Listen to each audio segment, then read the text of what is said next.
fail? Where find this justice? In fact, what should we do actually as a humanity to bring the justice and truth?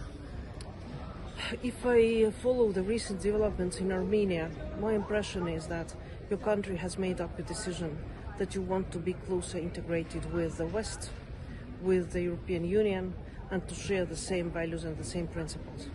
And if it is the decision of your people, then EU has to stand and support you. Support you financially, support you politically, support you in all the ways we can. Of course, there are questions that Armenia has to face, which are also difficult questions. I have mentioned them before. Customs union with Russia and Belarus, also CSTO, Collective Defense Organization. These are the limits, these are the red lines that put a stop to the further cooperation between Armenia and EU. Yes, we can have more engagement within the CPI agreement that we have. Yes, we can have closer cooperation in different segments, and I think we have to do that. We even proposed we should look into visa freedom with Armenia, so there are some ways.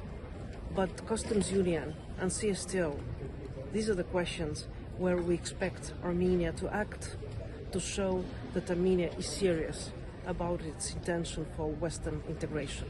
But there are present existential threats to Armenian sovereignty at the moment from Azerbaijan and Turkey.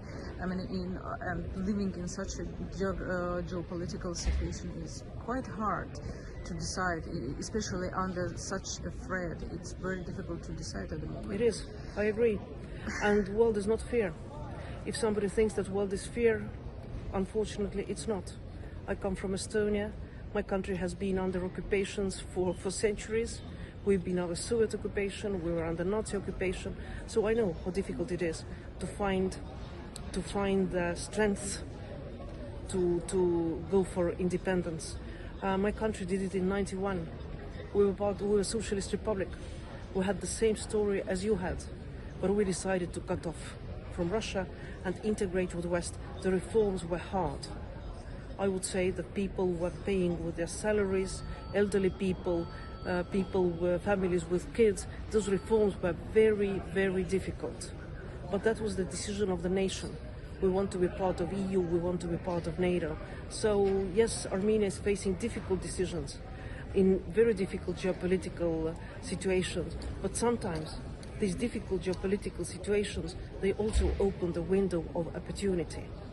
Because today we're talking about Ukraine's possibly starting negotiations with the EU because of the war in Ukraine.